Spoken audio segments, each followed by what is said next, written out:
नबी को मना कर दिया गया। उसके बाद किसी मुनाफिक की नमाज जनाजा नबी ने न पढ़ाई। वो मुनाफिकीन जो नमाज भी पढ़ते थे, रोजा भी रखते थे, हज भी करते थे, ज़कात भी देते थे, मगर उसके बाद भी नबी ने उसके बाद कभी नमाज जनाजा न पढ़ाई। नबी को रोक दिया गया, अल्लाह ने रोक दिया। अरे जब नबी को रोक दिया गया तो फिर हम कौन हैं कि हम नमाज जनाजा जाकर के पढ़ ले? नहीं नहीं, अगर नमाज जनाजा पढ़ना है तो देखना पड़ेगा कि यह हुसैनी था या यजीदी था, यह मरने वाला नबी का वफादार था या नबी का गद्दार था, नबी को मालिको मुख्तार मानता था या नबी को मजबूर बेबस कहता था, नबी को आलिम गैब मानता था या नबी के इल्म गैब का इनकार करता था, नबी को अफजल आला मानता था या नबी को अपनी तरह कहता था। अगर वफादार होगा नमाज जनाजा पढ़ी जाएगी, गद्दार होगा तो न नमाज जनाजा पढ़ी जाएगी, न उसको दफन किया जाएगा, न उसकी कब्र पर जाकर के फातिहा पढ़ी जाएगी। बेश बेश, सुभान अल्लाह। किसका हुक्म है? बोलिए कुरान का। अल्लाह का हुक्म है। किसका हुक्म है? अल्लाह का। अल्लाह ने हुक्म दिया है ना। ये मुनाफिकों की नमाज जनाजा पढ़ने से मना किसने किया? अल्लाह। बोलिए किसने किया? जोर से बोलिए। अल्लाह ने। अल्लाह ने। और किसको मना किया जा रहा है? इमामुल अंबिया को मना किया जा रहा है, हम सबके नबी को मना किया जा रहा है। इसका मतलब ये हो गया, जब नबी मुनाफिकों की नमाज जनाजा नहीं पढ़ सकते तो फिर हम कैसे पढ़ सकते हैं? इसलिए सुन्नियो, कुरान समझो। कुरान की रोशनी में अपना अकीदा सही करो। इमाम साहब अगर कह दें कि मैं वहाबी की नमाज जनाजा नहीं पढ़ाऊंगा, बहुत सी जगह केस सुनने में आता है, जाते रहते तो लोग बताते हैं, कुछ उलमा बताते हैं कि हम इमामत कर रहे थे, गांव में वहाबी भी है, देवबंदी भी है, सुन्नी भी है, वहाबी मर गया, नमाज जनाजा के लिए ले आए, हमने नमाज ना पढ़ाई तो हमें मस्जिद से निकाल दिया गया। कोई इमाम साहब ये बताते हैं वहाबियों की बारात आई थी, हमने निकाह ना पढ़ाया तो हमें मस्जिद से निकाल दिया गया। फुला जगह दावत में वहाबी भी आए थे, हम खाने न गए तो हमें मस्जिद से निकाल दिया गया। सुनो, आज मस्जिदों से निकालते हो इमाम को इस बुनियाद पर, इमाम को इमाम समझा है या इमाम को गुलाम समझा है? सुनो, इमाम तुम्हारी तबीयत देख के नहीं बोलेगा, इमाम नबी की शरीयत देख करके बोलेगा। इमाम वो होता है जो नबी का कानून बताता है, इमाम वो होता है जो कुरान का उसूल बताता है, इमाम वो होता है जो हदीसे पाक पढ़ के सुनाता है, इमाम वो होता है जो शरीयत और दीन बताता है। इमाम से पूछना पड़ेगा आपको, आप हुक्म नहीं चलाएंगे, इमाम साहब आप नमाज क्यों नहीं पढ़ा रहे वहाबी की? आप ये नहीं सवाल कर सकते, बल्कि आपको कहना पड़ेगा इमाम साहब आप खड़े हो करके जो हक बात हो, जो हुसैनियत हो और जो सही मानों में दीन हो, जो कुरान और हदीस से साबित हो, वो आप बयान कीजिए। हम आपके साथ हैं, हमारा मोहल्ला आपके साथ है। सुनो कमेटी वालों, और जहाँ के भी कमेटी वाले, मेरी आवाज इन चैनलों के जरिए जहाँ तक जा रही है, मैं पैगाम देना चाहता हूँ। मस्जिद का सदर बनने वालों, मस्जिद के सेक्रेटरी बनने वालों, मस्जिद के खजांची बनने वालों, कमेटी चलाने वालों, सुनो, इमाम इसलिए होता है कि वो दीन बताए, और कमेटी इसलिए होती है कि वो मस्जिद की लाइट देखे, पंखा देखे, चटाई देखे, नल देखे, टंकी देखे। तुम्हारा काम ये नहीं है कि तुम बताओ तकरीर कैसी होगी, वो इमाम जानेगा कि तकरीर कैसी होगी। तुम्हें ये देखना है कि लोटा है कि नहीं, चटाई है कि नहीं, पंखा है कि नहीं, और मस्जिद के जो और मामलात हैं वो दुरुस्त है या नहीं। सुभान अल्लाह, सुभान सुभान। चाहिए इमाम साहब से कहे, इमाम साहब आप डरे नहीं, जो हक हो, सच हो, डंके की चोट के बजाय। सुभान सुभान। कमेटी वाले सवाब पाएंगे, और अगर कमेटी वाले इमाम पर दबाव बनाए कि वहाबी हो या देवबंदी नमाज जनाजा पढ़ाना होगा, वहाबी हो या देवबंदी निकाह पढ़ाना होगा, वहाबी हो या देवबंदी आपको मुसाफा करना होगा, तो ऐसे कमेटी वाले सबसे पहले जहन्नम में जाएंगे। जो इमाम उनकी हाँ में हाँ मिला देगा, वो इमाम भी नहीं छोड़ा जाएगा। इमाम सच्चा वो है हुसैनी, वो ये कह दे जो हक है वो बताऊंगा, और अगर नहीं सुनना चाहते तो हम ऐसी इमामत नहीं करना चाहते। हम दुकान करके, कारोबार करके अपने बच्चों की परवरिश कर लेंगे, मगर मुंह में दही जमा करके किसी जगह इमामत करे, ये ऐसी इमामत हमें गवारा नहीं है। बेशक बेशक, सुभान अल्लाह, सुभान सुभान अल्लाह, सुभान। इसलिए कुरान से मैंने बता दिया, वफादार रसूल की नमाज जनाजा पढ़ी जाएगी, गद्दार रसूल की नमाज जनाजा नहीं पढ़ी जाएगी। गद्दार रसूल की नमाज जनाजा नहीं पढ़ी जाएगी। अब आइए कुरान पाक से एक और चीज बता दूं। कुछ लोग वो कह देते हैं ना कि हमें तो नमाज पढ़ने से मतलब है, इमाम चाहे जैसा हो, सुन्नी हो या वहाबी हो, देवबंदी हो या अहले हदीस हो, तबलीगी जमात वाला हो या जमाते इस्लामी वाला हो, मस्जिद चाहे जिसकी हो, हमें तो नमाज पढ़ने से मतलब है, हमें तो अल्लाह की इबादत से मतलब है, अल्लाह कबूल करने वाला है, हम क्यों देखने जाएं कि मस्जिद किसकी है। सुनो, मस्जिद वही मस्जिद है जो ईमान वालों ने बनवाई हो। बेशक बेशक, सुभान। बेईमानों की बनाई हुई मस्जिद नहीं है। बेशक। आप कहेंगे इतनी बड़ी बात आपने कैसे कह दी? ऐसे नहीं कह दी, कुरान कह रहा है। कुरान को तो मानोगे, कुरान को नहीं मानोगे तो मुसलमान कैसे? मानना पड़ेगा।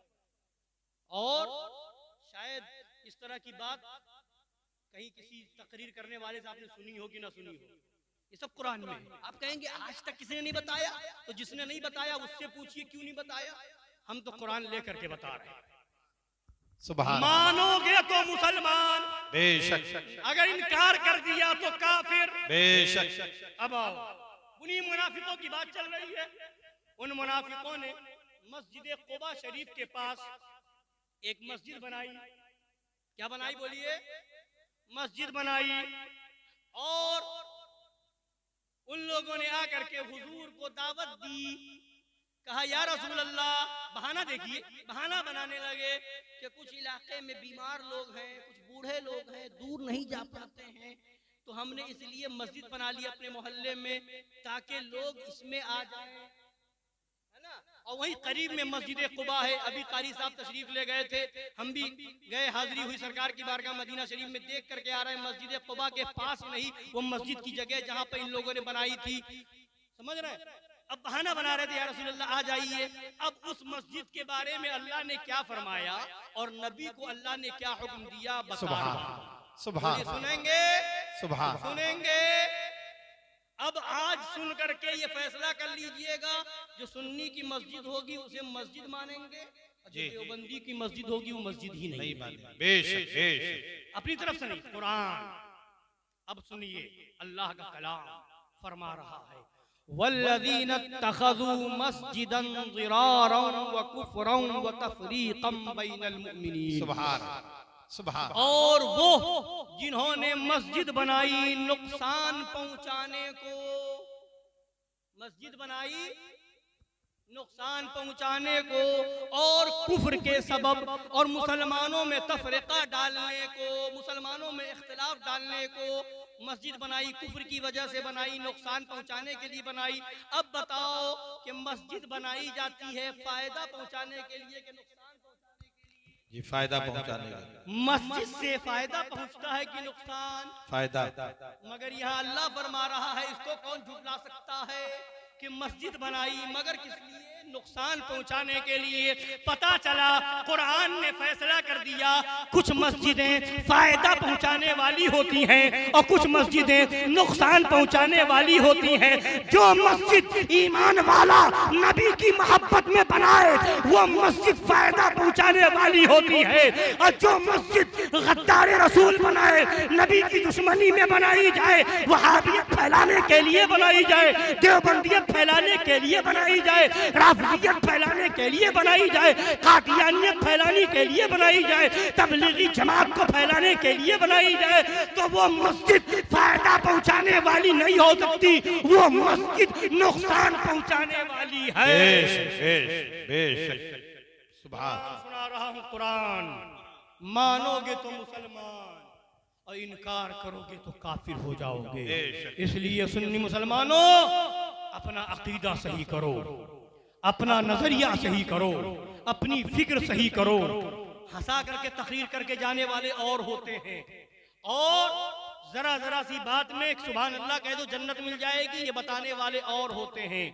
ये दुनिया और ये मरने के बाद, जाने के बाद आसानी से जन्नत नहीं मिलेगी।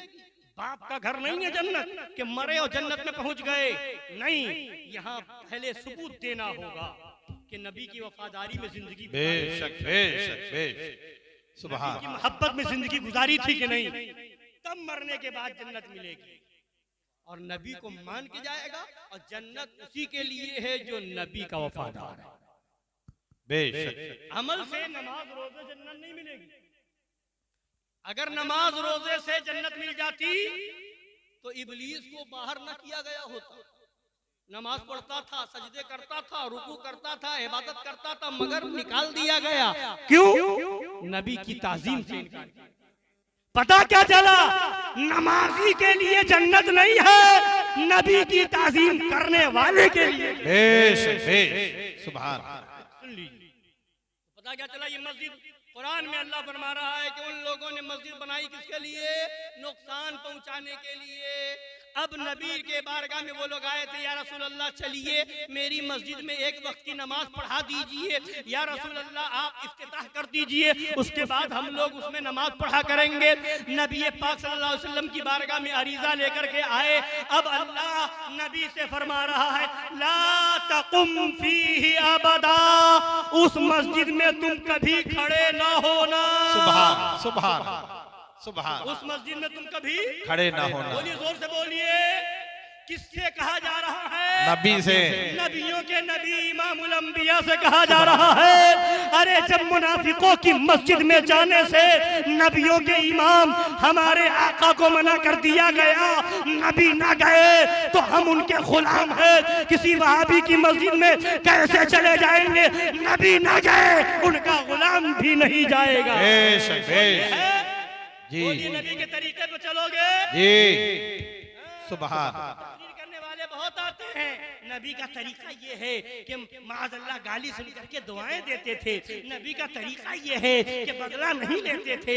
नबी का तरीका ये है कि मुस्कुरा के बात करते थे। नबी का तरीका ये है कि इस तरह की सुलह कुल्लियत वाली बातें करके लोगों को बुज़दिल बना करके चले जाते हैं। अरे ये कौन बताएगा कि नबी का तरीका ये है कि मुनाफिक की नमाज जनाजा नहीं पढ़ी जाएगी। नबी का तरीका ये है कि मुनाफिकों की बनाई हुई मस्जिद में नमाज अदा न की जाएगी। मस्जिद मुनाफिकों को धुतकार के भगा दिया जाएगा। ये भी नबी का तरीका है। ये कौन बताएगा? बेशक बेशक सुभान। अब सुनिए उसके आगे क्या हुआ। सुभान। उसके आगे सुनिए क्या हुआ।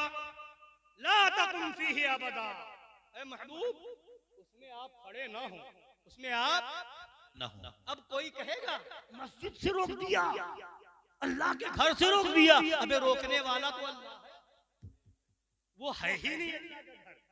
अल्लाह का घर तो वो है जो नबी बनाते हैं। सुभान मस्जिद नबवी है। सुभान। अल्लाह का घर तो वो है कि मस्जिद क़िबलतैन है। अल्लाह का घर तो वो है मस्जिद क़ुबा है। अल्लाह का घर तो वो है मस्जिद अक़सा है। अल्लाह का घर तो वो है कि मदीना शरीफ में मस्जिद अबू बकर भी है, मस्जिद उमर भी है, मस्जिद उस्मान भी है, मस्जिद अली भी है, मस्जिद फातिमा भी है। जाओ मदीना शरीफ में देखो, इन सब के नाम से मस्जिद। सुभान। बेश मुनाफिकों ने बनाई तो गिरा दी। सहाबा को हुक्म दिया रसूल ने, हमारे आका सल्लल्लाहु अलैहि वसल्लम ने, ऐ मेरे सहाबा जाओ जो इन मुनाफिकों ने मस्जिद बनाई उसे गिरा दो। सुभान तो सुभान अल्लाह। सुभान। मस्जिद गिरवाई जा रही है, मस्जिद सुभान। गिरा दो, आग लगा दो। आग लगा दी गई, मस्जिद गिरा दी गई। है कोई जो कह फतवा लगाए कि मस्जिद को कैसे गिरा दिया? नबी हुक्म दे रहे हैं, सहाबा ये काम कर रहे हैं। और उसके बाद वो मस्जिद, जिसको मस्जिद उन लोगों ने कहा, हकीकत में मस्जिद भी नहीं, गिरा दी गई।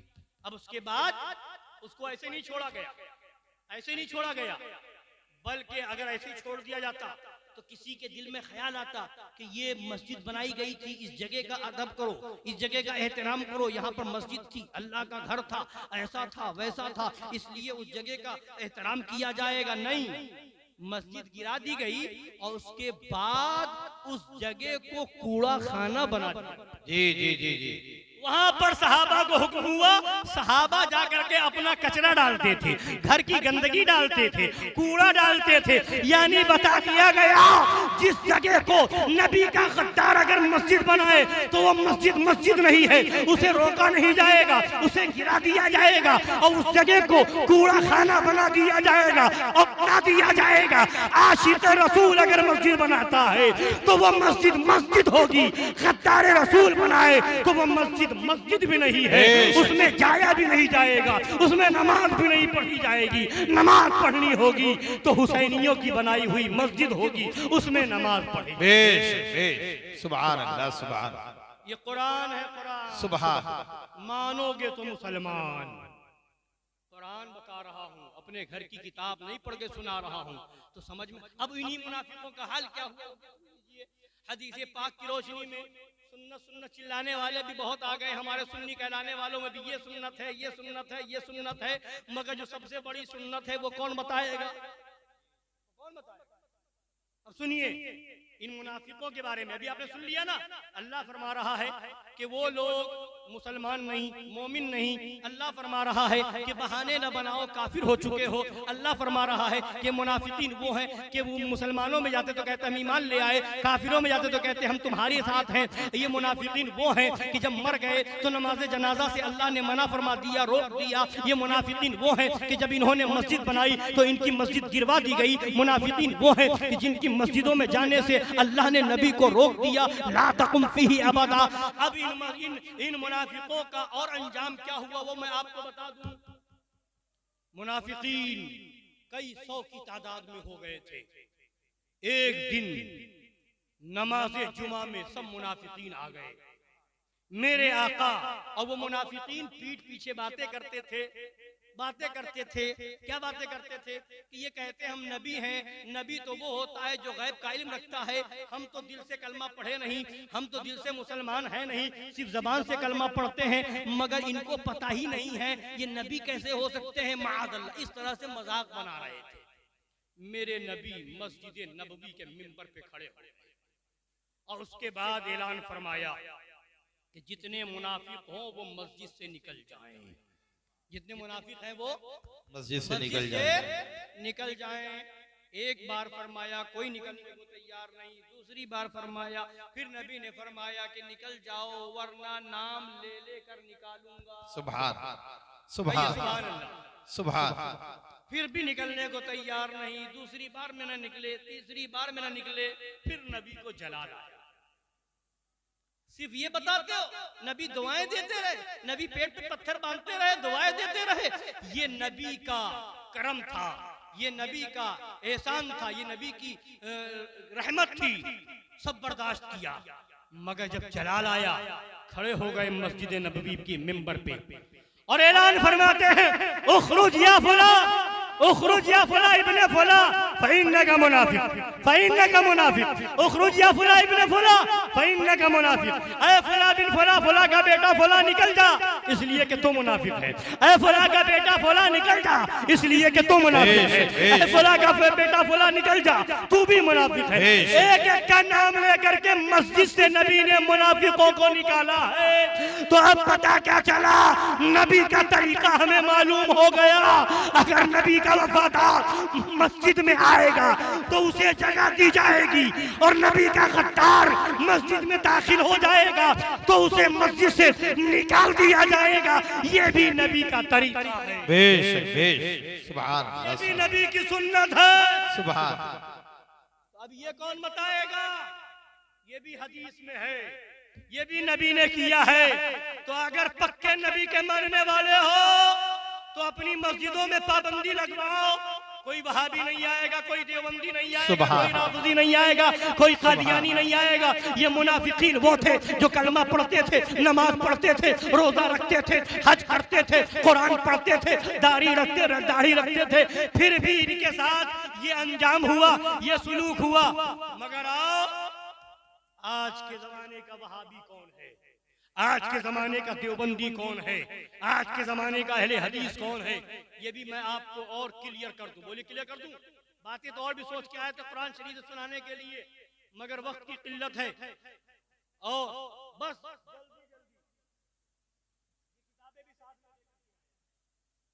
ये देखिए, ये इन वहाबियों की किताबें हैं, ये इन देवबंदियों की किताबें हैं। जितनी गुस्ताखी उन मुनाफिकों ने की थी, उससे ज्यादा गुस्ताखी इन देवबंदियों की किताबों में है, इन वहाबियों की किताबों में है। ये देखिए किताब तहज़ीरुन नास है, इसके अंदर लिखा है कि उम्मती भी अमल में नबी के बराबर हो सकते हैं, बल्कि नबी से बढ़ सकते हैं। इसी किताब में लिखा है कि नबी के बाद भी दूसरा नबी पैदा हो जाए तो कोई फर्क नहीं पड़ेगा। ये किताब हिफ्जुल ईमान है, इसके अंदर मौलवी अशरफ अली थानवी ने लिखा कि जैसा इल्म नबी को है वैसा बच्चों, पागलों, जानवरों को भी है। माअज़ल्लाह रब्बिल आलमीन। ये किताब मेरे हाथ में तजदीद व इहयाए दीन जमात इस्लामी वाले की किताब है। इसमें लिखा है मज़ार पे जाना, अजमेर शरीफ, बहराइच शरीफ जाना मुसलमान लड़की के साथ जिना करने से बड़ा गुनाह है। माअज़ल्लाह। ये किताब अल इमदाद है, इसके अंदर मौलवी अशरफ अली थानवी के मुरीद ने ला इलाहा इल्लल्लाह अशरफ अली रसूलुल्लाह का कलमा पढ़ा है। माअज़ल्लाह। ये किताब है, इसके अंदर मौलवी अशरफ अली थानवी के मुरीद ने अल्लाहुम्मा सल्ली अला सय्यिदिना व नबीना व मौलाना अशरफ अली करके दुरूद पढ़ा है। माअज़ल्लाह रब्बिल आलमीन। अशरफ अली को नबी कहा है, अशरफ अली के नाम पर दुरूद पढ़ा है, अशरफ अली के नाम पर कलमा पढ़ा है। ये किताब फतावा रशीदिया है, इसके अंदर लिखा है इमाम हुसैन के नाम पर सबील लगाना हराम है, शरबत पिलाना हराम है, इमाम हुसैन के नाम पर मजलिस करना हराम है, इमाम हुसैन की याद मनाना हराम है। इसी किताब के अंदर लिखा है कि अगर कोई किसी सहाबी रसूल को काफिर कह दे तब भी वो मुसलमान ही रहेगा। माअज़ल्लाह रब्बिल आलमीन। सहाबी को काफिर कहने वाला काफिर नहीं होगा, मुसलमान ही रहेगा। माअज़ल्लाह रब्बिल आलमीन। इसी किताब के अंदर लिखा है कि नबी को इल्मे गैब नहीं है। माअज़ल्लाह रब्बिल आलमीन। इसी किताब के अंदर तक़वियतुल ईमान किताब को सही लिखा जा रहा है। वो तक़वियतुल ईमान किताब जिसके अंदर लिखा गया नबी मरकर मिट्टी में मिल गए। माअज़ल्लाह। वो तक़वियतुल ईमान किताब जिसके अंदर लिखा गया कि नबी अपनी बेटी फातिमा को जहन्नम से नहीं बचा सकते। वो तक़वियतुल ईमान किताब जिसके अंदर लिखा गया जिसका नाम मोहम्मद या अली है, वो किसी चीज का मालिक व मुख्तार नहीं। माअज़ल्लाह। ये किताब यजीद बिन मुआविया तहक़ीक़ व इंसाफ की रोशनी में इसके अंदर लिखा हुआ है कि यजीद के नाम के साथ रहमतुल्लाह अलैह लगाना सही है। माअज़ल्लाह रब्बिल आलमीन। ये हिकायत औलिया किताब इसके अंदर लिखा हुआ है। तक़वियतुल ईमान किताब वो है जिसकी वजह से इख्तिलाफ पैदा हुआ, फितने पैदा हुए, आपस में नाइत्तेफाकी पैदा हुई। ये सारी किताबें हैं। अब मैं इंसाफ से पूछना चाहता हूँ, जो नबी को मरकर मिट्टी में मिलने वाला लिखे, क्या वो मुसलमान हो सकता है? बोलिए। जो नबी के इख्तियार का इनकार करे, जो नबी को मजबूर और बेबस लिखे, क्या वो मुसलमान हो सकता है? जो नबी के इल्म को जानवरों, बच्चों, पागलों के इल्म की तरह कहे, क्या वो मुसलमान हो सकता है? क्या जो कहे कि उम्मती भी नबी के बराबर हो सकते हैं, नबी से बढ़ सकते हैं, क्या ऐसा लिखने वाला मुसलमान हो सकता है? जो अपनी किताब में लिखे कि अगर दूसरा नबी भी पैदा हो जाए फिर भी मेरे नबी के आखिरी नबी होने में फर्क न पड़ेगा, क्या ऐसा लिखने वाला मुसलमान हो सकता है? बोलिए मुसलमानों, आपके ईमान का इम्तिहान है। और नबी के नाम का नारा बहुत लगाते हो, न इश्क मोहब्बत का नारा बहुत लगाते हो, अपने आप को आशिक रसूल कहते हो। ये तुम्हारी आजमाइश है दुनिया में। क्या ऐसा लिखने वालों के साथ तुम्हारा रवैया क्या होता है? ऐसा लिखने वालों के साथ तुम तरीका क्या इस्तेमाल करते हो? तुम्हें गाली दी जाए, तुम्हें बुरा कहा जाए, तुम्हारे साथ अगर कोई गलत रवैया इख्तियार करे तो तुम रिश्ता तोड़ लेते हो, लड़ने के लिए तैयार हो जाते हो, आना जाना बंद कर देते हो, रिश्तेदारी खत्म हो जाती है। आपस की कुछ बातों में लोग रिश्ता नाता खत्म कर लेते हैं। सुनो सुनो, ये तुम्हारी आपस की बातें होती है, तुम्हें गुस्सा और जलाल आ जाता है। यहाँ बात न हमारे बाप की बात है, न हमारी माँ की बात है, न हमारे उस्ताद की बात है, न हमारे पीर की बात है। यहाँ बात है तो आमिना के लाल की बात है, यहाँ बात है तो इमामुल अंबिया की बात है, यहाँ बात है तो दोनों जहान के मालिकों मुख्तार की बात है, इमामुल अंबिया की बात है। ऐ सुन्नियों, अगर वो नबी ना होते तो ये जमीन ना होती, नबी ना होते आसमान ना होता, नबी ना होते ये कायनात ना होती, नबी ना होते तो हमें कुरान ना मिलता, नबी ना होते हमें ईमान ना मिलता, नबी ना होते हम खुदा को ना पहचानते। ये सदका है मदीने वाले आका का। लिहाजा बता दो दुनिया वालों को, हम खानदान छोड़ सकते हैं, रिश्तेदारी छोड़ सकते हैं, नातेदारी छोड़ सकते हैं, बेटों को छोड़ सकते हैं, बीवी को छोड़ सकते हैं, मगर नबी का दामन नहीं छोड़ सकते। बेशक बेशक, सुभान अल्लाह सुभान अल्लाह सुभान। तो मुसलमान हो, सिर्फ ये समझ लो कि नमाज पढ़ लिए, कलमा पढ़ लिया, मुसलमान हो गए, नहीं, ये भी होना चाहिए। नबी ने फरमाया था मेरी उम्मत में 73 फिरके होंगे, सब जहन्नमी होंगे सिवाय एक जन्नती होगा, बाकी सब जहन्नमी होंगे। बोली बाकी सब जहन्नमी। और सहाबा ने पूछा जन्नती फिरके की पहचान क्या होगी? नबी ने फरमाया मा अना अलैहि व अस्हाबी, सुभान। उसकी पहचान ये होगी कि मेरे और मेरे सहाबा के अकीदे जैसा उसका अकीदा। सुभान। जो सहाबा का अकीदा वो जन्नती फिरके का अकीदा होगा, ये पहचान है। तो जिन लोगों ने अपनी किताबों में इन वहाबियों देवबंदियों ने ऐसा लिखा है, उनसे कहो लाओ सबूत दो, क्या किसी सहाबी का यह अकीदा था कि नबी को इल्मे गैब नहीं? क्या किसी सहाबी का यह अकीदा था कि नबी को इख्तियार नहीं? क्या किसी सहाबी का यह अकीदा था कि नमाज में नबी का ख्याल आ जाए तो नमाज नहीं होगी? क्या किसी सहाबी का यह अकीदा था कि नबी मरकर मिट्टी में मिल गए? क्या किसी सहाबी का यह अकीदा था कि जिसका नाम मोहम्मद या अली है वो किसी चीज का मालिक व मुख्तार नहीं? किसी सहाबी का अकीदा नहीं। सहाबी का अकीदा वही था जो बरेली के ताजदार ने बताया, मैं तो मालिक ही कहूंगा कि हो मालिक के हबीब, यानी महबूब व मुहिब में नहीं मेरा तेरा। सहाबी का अकीदा वही था जो बरेली के ताजदार ने बताया, फर्श वाले तेरी शौकत का उलू क्या जाने, खुसरत अर्श पे उड़ता है फरेरा तेरा। सहाबी का अकीदा वही था जो बरेली के ताजदार ने बताया, सबसे आला व औला हमारा नबी, सबसे बाला व वाला हमारा नबी, सारे अच्छों में अच्छा समझिए जिसे है उस अच्छे से अच्छा हमारा नबी, सारे ऊंचों में ऊंचा समझिए जिसे है उस ऊंचे से ऊंचा हमारा नबी। कौन देता है देने को मुंह चाहिए, देने वाला है सच्चा हमारा नबी। गमज़दों को रज़ा मुस्तदीजे के है बेकसों का सहारा हमारा नबी। सारे सहाबा का अकीदा वही था जो बरेली के ताजदार ने दिया। और कोई गैब क्या तुमसे निहा हो भला, जब ना खुदा ही छिपा तुम पे करोड़ों दुरूद। सहाबा का अकीदा वही था जो बरेली के ताजदार ने हमें अकीदा दिया है और बता दिया है। तमाम गुस्ताखे रसूल से अलग हो करके ऐलान कर दो तुझसे और जन्नत से क्या मतलब, वहाबी दूर हो, हम रसूलुल्लाह के जन्नत रसूलुल्लाह की। अल्लाहु अकबर या रसूलुल्लाह या अली या अली। सुभान अल्लाह सुभान सुभान। सुनिए, किसी सहाबा की तारीख पढ़ेंगे आप, पता चलेगा बाप गुस्ताख रसूल है, मार दिया अलग हो गए। बेटा गुस्ताख है, सर कलम कर दिया अलग हो गए। बीवी गुस्ताख है, अलग हो गए। यहाँ तक के सहाबा ने घर को छोड़ दिया, खानदान को छोड़ दिया। आशिक़ रसूल वो थे, हम क्या सिर्फ जबान पर है, जबान पर अमल क्या है हमारे पास? नारा बाद में लगाओ, दिल में पहले ईमान अकीदा सही करो, इश्क़ रसूल पैदा करो, और जहां रहो सही सुन्नी बन करके रहो, पक्के हुसैनी बन करके रहो। रिश्ता करो तो जमीन और जायदाद और बिल्डिंग बाद में देखो। अगर लड़के का रिश्ता करने जा रहे हो तो देखना लड़की जन्नती दुल्हन है, यानी सुभान आशिक़ रसूल है।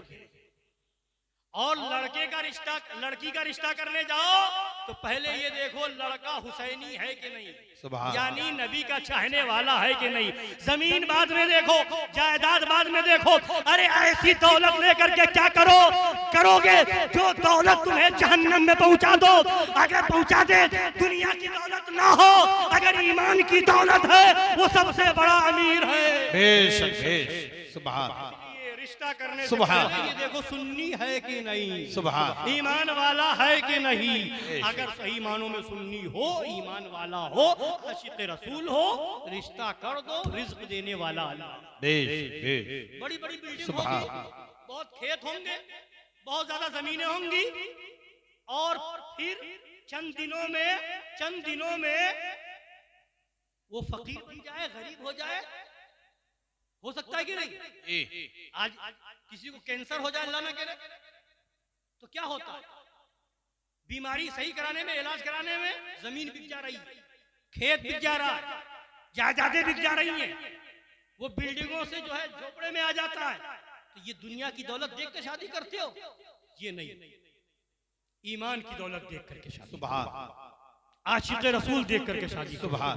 और हकीकत तो ये है कि अगर देवबंदियों में, वहाबियों में शादी करोगे, निकाह ही नहीं होगा जी, निकाह ही नहीं होगा। तुम कहे तो कि शादी हो गई, निकाह हो गया, निकाह ही नहीं हुआ। जो कुछ होगा सिर्फ जिना होगा, सिर्फ जिना होगा। अगर अपनी औलाद को जिना से बचाना चाहते हो, जहन्नम के ईंधन से बचना चाहते हो, तो शादी करो तो ये देखो ईमान वाला है कि नहीं, सुन्नी है कि नहीं, तब रिश्ता करो। ये किस्सा लतीफ अभी ना तमाम है। जो कुछ बयां हुआ आगाज़ बाब था।